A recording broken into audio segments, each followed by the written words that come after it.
Friends, അപ്പോൾ മറ്റൊരു വീഡിയോയിലോട്ട് ഇന്ന് നമ്മളിവിടെ ചെയ്യുന്നത് ഒരു മൂവിങ് ഹെഡ്, beam-230 എന്ന് പറഞ്ഞ കമ്പനിയുടെ മൂവിങ് ഹെഡിൻ്റെ ബൾബ് എങ്ങനെ റീപ്ലേസ് ചെയ്യാം. അതായത് എൻ്റെ ലൈറ്റിന് ഇച്ചിരി ഇൻറ്റൻസിറ്റി കുറവാണ്, അപ്പോൾ നമ്മളെങ്ങനെ റീപ്ലേസ് ചെയ്യാം. അതേപോലെ തന്നെ അത് ഫുൾ അഴിച്ചിട്ട് നമ്മളതിനകത്ത് എന്തൊക്കെയാണുള്ളത്, അതിൻ്റെ ആ ഒരു വർക്കിംഗ് എങ്ങനെയാണെന്നുള്ളതാണ് ചെക്ക് ചെയ്യുന്നത്. അപ്പോൾ വീഡിയോ കാണാൻ താല്പര്യമുള്ള എല്ലാവരും കാണുക. അപ്പോൾ വീഡിയോ മുഴുവനായിട്ട് സ്കിപ്പ് ചെയ്യാതെ കാണുക.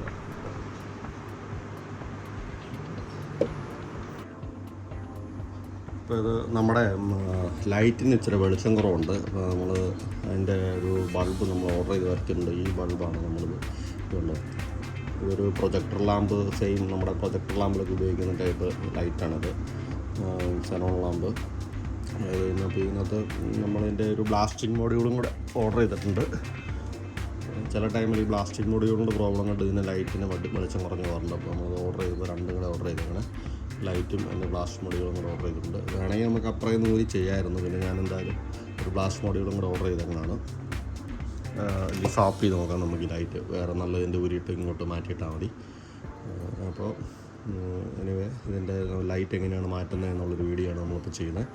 അപ്പോൾ ഞാനിപ്പോൾ എൻ്റെ ഇത് എല്ലാം അഴിച്ച് വെച്ചിട്ടുണ്ട്. ഇതിൻ്റെ ഒരു സ്കെൽട്ടൺ മാത്രമായിട്ടാണ് ഇരിക്കുന്നത്. ഇതുണ്ടോ, ഇതാണ് ഇതിനകത്തെ ഒരു സെറ്റപ്പ്. ഞാൻ നിങ്ങളെ കാണിച്ചു തരാം. ഇതിൻ്റെ ബൾബ് മാറ്റിയിട്ടതിന് ശേഷം നമുക്കിത് ഓൺ ചെയ്തിട്ട് എങ്ങനെയാണ് ഇതിനകത്തെ ആ ഒരു വർക്കിങ്ങിൻ്റെ പരിപാടിയൊക്കെ ഒന്ന് കാണിച്ചു തരാം നിങ്ങളെ. ഓക്കെ, നമ്മളപ്പോൾ ഇതൊന്ന് അഴിച്ചെടുക്കുകയാണ്. ഇതിൻ്റെ ലൈറ്റ് സെക്ഷൻ ഒന്ന് ഊരിയെടുക്കാം നമുക്ക്.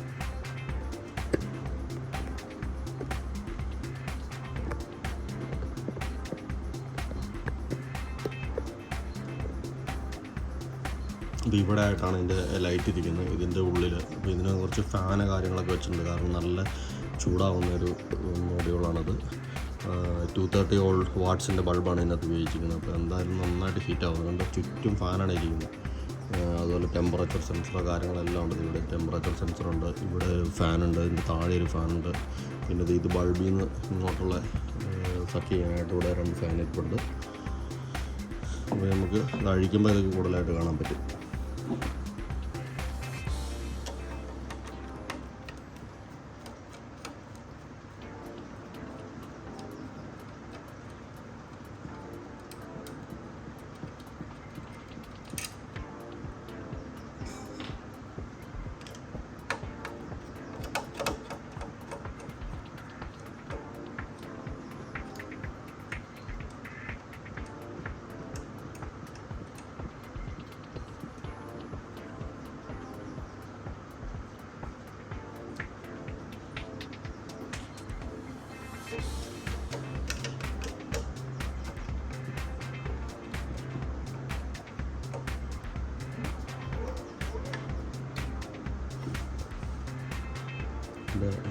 രണ്ട് തലയുണ്ട്, 2 തല കഴിക്കാനായിട്ട് അങ്ങോട്ടും ഇങ്ങോട്ടും ടിൽറ്റ് ചെയ്താൽ മതി. അപ്പോൾ നമുക്ക് ഈസി ആയിട്ട് ആക്സസ് ചെയ്യാൻ പറ്റും.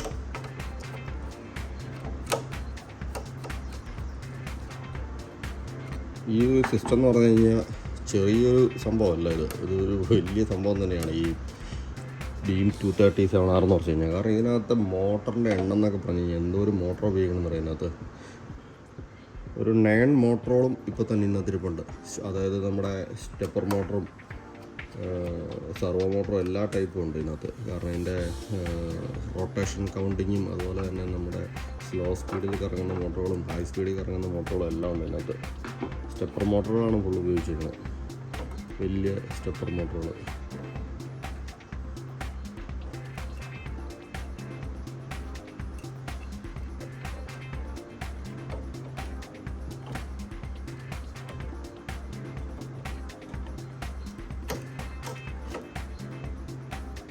ഇതാണ് എൻ്റെ ലൈറ്റ് സെക്ഷൻ.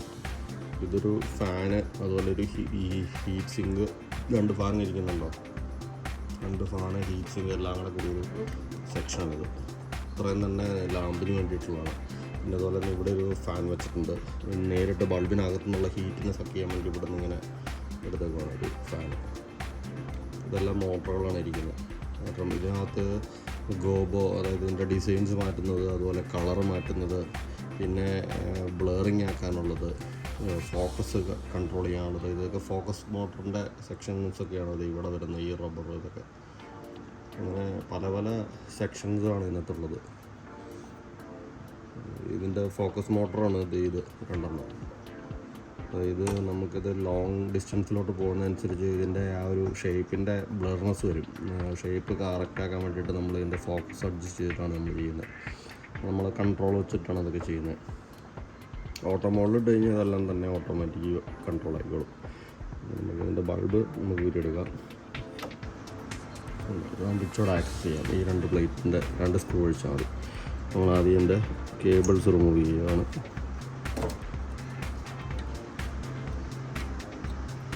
അതിൻ്റെ കേബിൾ ഊരി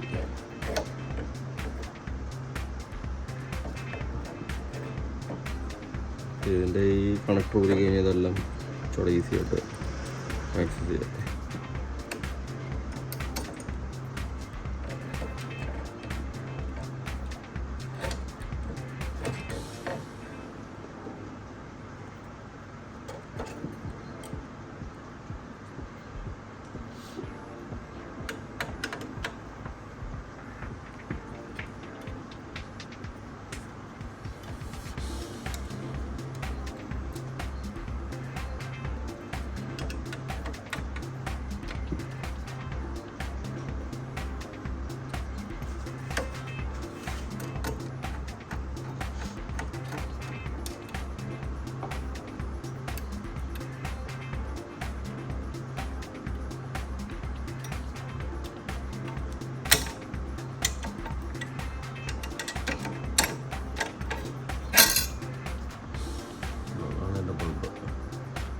ബൾബ് ഫ്യൂസ് ആയി പോയിട്ടില്ല. ഇതിനൊരു ലൈഫ് ഉണ്ട്. ഒരു 2500 മണിക്കൂറൊക്കെയാണ് ഇത് വർക്ക് ചെയ്യുള്ളൂ. അത് 2500 മണിക്കൂർ വർക്ക് ചെയ്യുമെന്ന് പറഞ്ഞാലും ഇതിൻ്റെ ലൈറ്റ് കുറഞ്ഞുകൊണ്ടിരിക്കും നമ്മളിത് ഉപയോഗിക്കുന്നതനുസരിച്ച്. നല്ല ബ്രൈറ്റ്നസ്സിൽ ഒരു 1000 മണിക്കൂറൊക്കെ കിട്ടുള്ളൂ. അത് കഴിഞ്ഞാൽ അത് ലൈറ്റ് പയ്യെ ഡിമ്മാക്കിയിരിക്കും. നമുക്കിപ്പോൾ കാണുമ്പോൾ അറിയാം നമ്മുടെ പാറ്റേൺസും ആ ഡിസൈൻസൊക്കെ മങ്ങിയിരിക്കും എപ്പോഴും. അപ്പോൾ അതിനാണ് ഈ ലാമ്പ് മാറ്റുന്നത് നമ്മൾ. ഇത് നമ്മുടെ പുതിയ ലാമ്പാണ്. നമ്മളിത് ഇൻസേർട്ട് ചെയ്യുകയാണ്.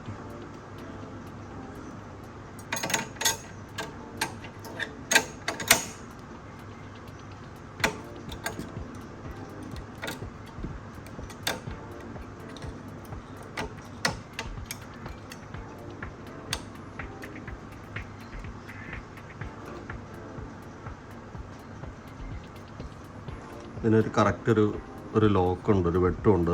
ആ ഒരു ഇതിനകത്ത് തന്നെ നമ്മളത് കറക്റ്റ് ചാടിക്കണം. ഇല്ലെങ്കിൽ അതിൻ്റെ ലൈറ്റ് നമ്മുടെ ഇതിൽ പ്രൊജക്ടറിലോട്ട് തട്ടുന്നു. ഈ പ്രൊജക്ടറിൽ നിന്ന് ഇവിടുന്ന് അങ്ങോട്ട് നമ്മുടെ ഒരു ലെൻസും കാര്യങ്ങളൊക്കെ ഉണ്ട്. അപ്പോൾ അതിലോട്ട് പോകുമ്പോൾ അതിൻ്റെ അലൈൻമെൻറ്റിൽ വ്യത്യാസം വരും. അപ്പോൾ നമ്മൾ കറക്റ്റ് പ്ലേസ് ചെയ്യണം. ഇപ്പോൾ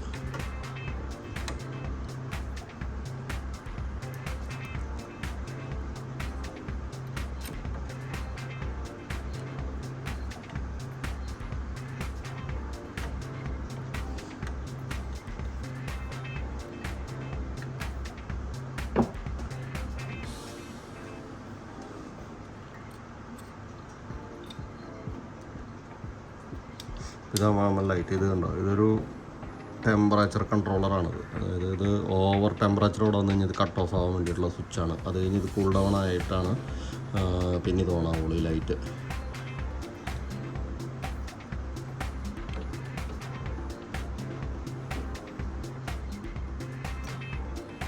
കേബിൾ ലൂസ് ആവരുത്. അപ്പോൾ അത് ടൈറ്റ് ചെയ്യണം.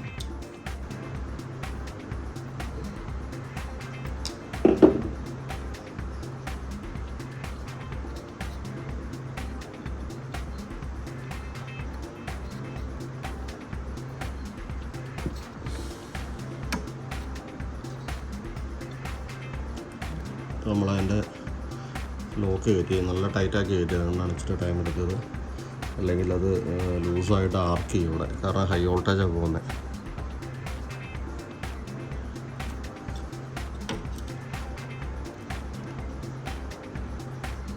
നമ്മുടെ ഫാനിൻ്റെ കണക്ഷൻസൊക്കെ നമുക്ക് തിരിച്ചു കൊടുക്കാം.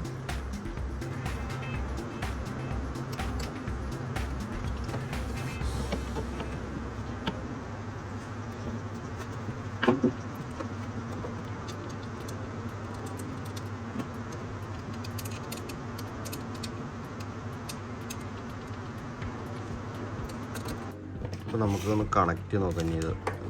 ഇത് ലൈറ്റിനൊക്കെ വെളിച്ചമായി നോക്കാം. ഫാനുകളൊക്കെ കറങ്ങുന്നുണ്ട്. സെൽഫ് കാലിബ്രേഷനിലോട്ട് പോവുകയാണ്. അപ്പോൾ അതിൻ്റെ മോട്ടറുകളൊക്കെ വർക്ക് ചെയ്യുന്നുണ്ട്. അപ്പോൾ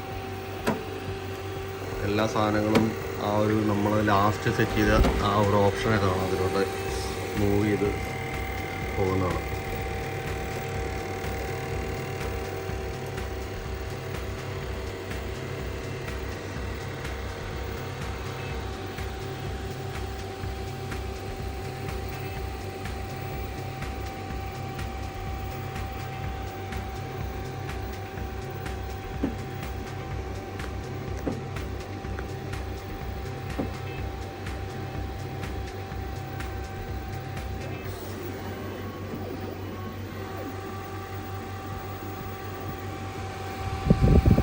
ലൈറ്റ് തെളിഞ്ഞ് വരുന്നുണ്ട്.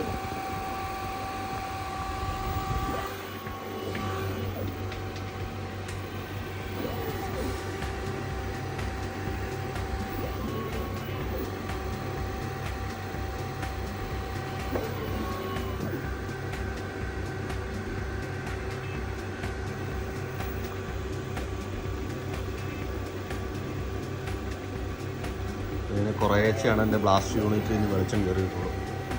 നല്ല വെട്ടായിട്ടുണ്ട് കേട്ടോ, നന്നായിട്ട് കയറി വിടുന്നുണ്ട് നമ്മുടെ ലൈറ്റിൻ്റെ ഒരു പവർ.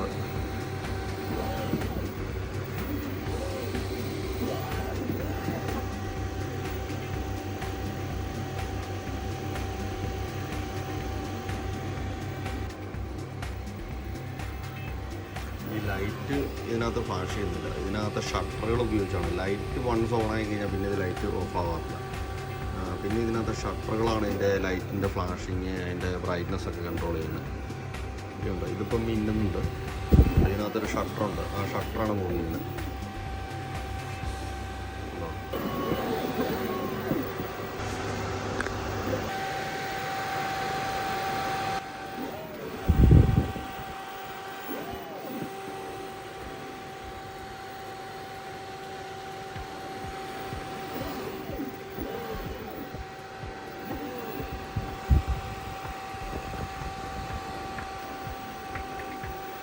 ശരിക്കും ഒരു റോബോട്ട് വർക്ക് ചെയ്യുന്ന പോലെ തന്നെയാണ്. ഇത് റോബോട്ടിക് മൂവ്മെൻറ്റ്സ് ആണ് അതിൻ്റെ എത്ര സ്ലോയിലും എത്ര സ്പീഡിലും എല്ലാം കൺട്രോൾ ചെയ്യാൻ പറ്റും. അതുപോലെ നമുക്ക് സ്വന്തമായിട്ട് എങ്ങനെയാണോ അതിൻ്റെ ആ ഒരു എങ്ങോട്ട് മൂവ് ചെയ്യണം എന്നുള്ളതൊക്കെ നമുക്ക് അതിൻ്റെ കൺട്രോൾ പാനലുണ്ടാവും, നമുക്ക് കൺട്രോൾ ചെയ്യാം. ഏത് ഡിസൈൻ വരണം, എങ്ങനെ വരണം എന്നുള്ളത്. ഇതിൻ്റെ വെർട്ടിക്കൽ ഹൊറിസോണ്ടൽ പാനലിൻ്റെ മൂവ്മെൻ്റ് സെക്ഷൻ വേറെയാണ്, അത് ഞാൻ കാണിച്ചു തരാം. ഇത് ജസ്റ്റ് ഇതിനകത്തെ കൺട്രോളിംഗ് ആണ്. വെർട്ടിക്കൽ സെക്ഷനൊക്കെ വർക്ക് ചെയ്യുന്ന എങ്ങനെയാണ് ഞാൻ കാണിച്ചു തരാം. അതിനകത്ത്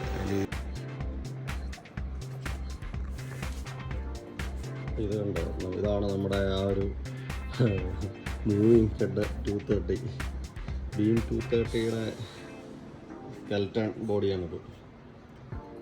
ഉണ്ടോ, നമ്മൾ ഫുൾ അഴിച്ചിട്ടുണ്ട്. നമുക്കിതിപ്പോൾ എന്തോ ആക്സസ് ചെയ്യാവുന്ന രീതിയിലാണ് ഇതിപ്പോൾ ഇരിക്കുന്നത്. ഇതിൻ്റെ മുകളിലത്തെ മോട്ടറുകൾ, ഫാന്, അതുപോലെ തന്നെ ഇതിൻ്റെ ഇതുണ്ട് ഹൊറിസോണ്ടൽ വെർട്ടിക്കലിൻ്റെ മൂവ്മെൻറ്റ്സ് ഒക്കെയാണിത്. നമുക്ക് ഈ ഒരു മോഷനുള്ള സെക്ഷനാണിത്. അപ്പോൾ അതിൻ്റെ മോട്ടർ വരുന്നത് ഇവിടെയാണ്, ഇതിൻ്റെ ഉള്ളിലാണ് വരുന്നത്. ഇതതിൻ്റെ കൗണ്ടറാണ്. നമ്മുടെ ഈ മൗസിലൊക്കെ ഉള്ള പോലെ തന്നെ ഒപ്റ്റിക്കൽ IRO ഇത് വെച്ചിട്ടുള്ള ഒരു കൗണ്ടിങ്ങാണ് എടുക്കുന്നത്.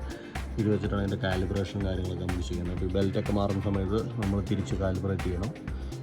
അത് ഇതിൻ്റെ ഉള്ളിൽ തന്നെ ഉണ്ട്. ഡിസ്പ്ലേ ഉള്ള മോഡലിലൊക്കെ നമുക്ക് എളുപ്പമാണ് കാലിബ്രേഷൻ ചെയ്യാൻ. ഡിസ്പ്ലേ ഇല്ലാത്തതിലൊക്കെ നമുക്ക് പാടാണ് ചെയ്യാനായിട്ട്. ഈ ബെൽറ്റൊക്കെ നമുക്ക് മാറാവുന്ന ടൈപ്പാണ്. ഒരു ബെൽറ്റിലാണ് മൂവ് ചെയ്യുന്നത്. ഇതിനകത്താണ് അതിൻ്റെ മോട്ടർ ഇരിക്കുന്നത്. താഴെ അതുപോലെ തന്നെ താഴെ അടുത്ത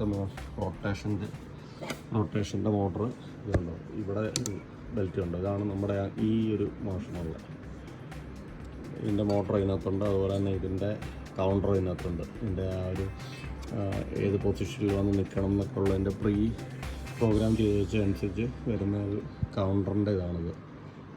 അതുപോലെ തന്നെ ഇതാണ് അതിൻ്റെ കൺട്രോൾ ബോർഡ്. ഈ ഒരു ഐറ്റമാണ് നമ്മുടെ ഈ സാധനത്തിനെ ഫുള്ള് കൺട്രോൾ ചെയ്യുന്നത്. ഇതിൻ്റെ മോട്ടറുകളുടെ മൂവ്മെൻറ്റും കാര്യങ്ങളൊക്കെ എങ്ങനെയാണെന്നുള്ള കൺട്രോളിങ് ഇതാണ് ചെയ്യുന്നത്. ഇതിനകത്താണ് അതിൻ്റെ പ്രോഗ്രാമും കാര്യങ്ങളൊക്കെ സ്റ്റോർ ആയിരിക്കുന്നത്. അതുപോലെ തന്നെ ഇവിടെ ഒരു ഡിസ്പ്ലേ സെക്ഷൻ ഉണ്ട്. ഈ ഈ ഒരു ഡിസ്പ്ലേയിലാണ് ഇതിനകത്തും ഇതും ഇതിൻ്റെ അകത്തൊരു കൺട്രോളുണ്ട്, ഇതിനകത്ത് പെടുന്നതാണ്. ഡിസ്പ്ലേ ഡ്രൈവിങ്ങും അതുപോലെ തന്നെ അതിൻ്റെ ആ ഒരു സ്വിച്ചും കാര്യങ്ങളെല്ലാം കൺട്രോൾ ചെയ്യുന്നതാണ്. ഇൻപുട്ട് മൊഡ്യൂളാണ്. അതായത് ഇത് കണ്ടു നമ്മൾ ഇൻപുട്ട് കമാൻഡും കാര്യങ്ങളൊക്കെ കൊടുക്കുന്നത് ഇതിനകത്തൂടെയാണ്. ഇതാണ് ഇതിൻ്റെ main power supply. Main power supply എന്ന് വെച്ച് കഴിഞ്ഞാൽ മോട്ടറുകളും കാര്യങ്ങളും ഡ്രൈവ് ചെയ്യാനായിട്ട്. മോട്ടറുകൾ അതുപോലെ ഇതിനകത്തെ ഒരു ഡിസ്പ്ലേ അങ്ങനെയുള്ള കാര്യങ്ങൾക്കുള്ള പവർ സപ്ലൈ ആണിത്. ഈ ബ്ലാസ്റ്റ് യൂണിറ്റ് എന്ന് പറഞ്ഞാൽ അതായത് ലൈറ്റ് തെളിക്കാനുള്ള സപ്ലൈ ഇതിനകത്ത് തന്നെയാണ് പോകുന്നത്. അതൊരു കൂടിയ വോൾട്ടേജാണ്, 230 വോൾട്ടല്ല, ഒരു 380 വോൾട്ടേജ് DC ആണ് പോകുന്നത്. അത് ഇവിടുന്ന് ഇത് ഈ പോകുന്ന കേബിള് വഴിയാണ്. ഇതുകൊണ്ട് ഇതാണ് നമ്മുടെ ബ്ലാസ്റ്റ് യൂണിറ്റ്. അതായത് ഞാൻ കുറച്ച് മുമ്പ് വന്ന ഈ ഒരു ഐറ്റം, ഇതാണ് ബ്ലാസ്റ്റ് യൂണിറ്റ്. ഈ ബ്ലാസ്റ്റ് യൂണിറ്റാണ് നമുക്ക് ഇടയ്ക്ക് പണി വരുന്നത്. അതായത് ഇതിൻ്റെ അകത്ത് ഇതുപോലെ വീക്കാവും ചിലപ്പോൾ. സാധാരണ അത് ഫുള്ളി ഡാമേജാണ് വരുന്നത്. പക്ഷേ ചില സിറ്റുവേഷനിൽ ഇതിൻ്റെ ഡ്രൈവറിന് കംപ്ലൈൻറ്റ് വന്നാലും ലൈറ്റ് മാറ്റിയിട്ട് കാര്യം ഉണ്ടാവില്ല. ആ സമയത്ത് ഇങ്ങനെ വെട്ടം കുറവായിരിക്കും, അല്ലെങ്കിൽ ഇങ്ങനെ ഫ്ലാഷ് ചെയ്തുകൊണ്ടിരിക്കും. അങ്ങനത്തെ പ്രശ്നമുണ്ടാവും. വേഗം ഡാമേജ് ആവുന്ന ഒരു സാധനമാണ് ഈ ഒരു യൂണിറ്റ് സാധാരണ. കാരണം ഇത് ഹൈ വോൾട്ടേജിൽ വർക്ക് ചെയ്യുന്ന ഒരു ഇതാണ് ബ്ലാസ്റ്റ് യൂണിറ്റ്. അപ്പോൾ അങ്ങനെയാണ് ഇത് ബ്ലാസ്റ്റ് യൂണിറ്റ്. ഇതുപോലെ ഒരു DMX കൺട്രോളാണ്. അതായത് നമുക്ക് കൺട്രോളിലേക്ക് കൊടുക്കാനുള്ള ഒരു സെക്ഷൻ അതിനകത്ത്. ഇത്രയൊക്കെയാണ് ഇതിനകത്തുള്ളത്. ഇതതിൻ്റെ നോബ്, കൺട്രോളറിൻ്റെ ഒരു നോബ്. ഇതാണ് നമ്മുടെ വോളിയം കൺട്രോൾ. വലിയ സാധനം വോളിയം കൺട്രോളല്ല, പക്ഷേ ഇതിനകത്ത് ഫാനും തട്ടിട്ട് അടക്കാൻ പറ്റില്ല. ഇതൊരു ഫാനാണ് പറയുന്നതിരിക്കുന്നത്. ഇവിടെ ഒരു ഫാന്, ഇവിടെ ഒരു ഫാന്. അത് ഏകദേശം ഒരു 8-9 ഫാനും ഒരു 8-9 മോട്ടറും എല്ലാം കൂടി ഒരു വലിയ ഐറ്റമാണിത്. അതുപോലെ എൻ്റെ വയറിംഗ് എന്നൊക്കെ പറഞ്ഞാൽ TV ഒക്കെ തോറ്റി പോകും. അതുപോലത്തെ വയറിങ് നമ്മുടെ നന്നായിട്ട് റൂട്ടിംഗ് ഒക്കെ ചെയ്തേക്കണം. ഇതിനകത്ത് കണ്ടോ, കേബിളൊക്കെ നന്നായിട്ട് റൂട്ട് ചെയ്ത്. കാരണം അത് റൊട്ടേറ്റ് ചെയ്യുന്ന സാധനമായിട്ട് എവിടെയെങ്കിലൊക്കെ തടയാനൊക്കെ ചാൻസ് ഉണ്ട്. അതുകൊണ്ടാണ് അവരങ്ങനെ ചെയ്തത്. ഇതാണ് ഈ ഗോബോ എന്ന് പറയുന്ന സാധനം. ഇത് ഡിസൈൻസ് ഒക്കെ വരുത്തുന്ന സംഭവം. അപ്പോൾ വീഡിയോ എല്ലാവരും മുഴുവനായിട്ട് കണ്ടു എന്ന് വിചാരിക്കുന്നു. അപ്പോൾ ഇതാണ് നമ്മുടെ സ്റ്റേജിനെ തകർത്ത് നിമിർക്കുന്ന ആ ഒരു ബീം ലൈറ്റ്.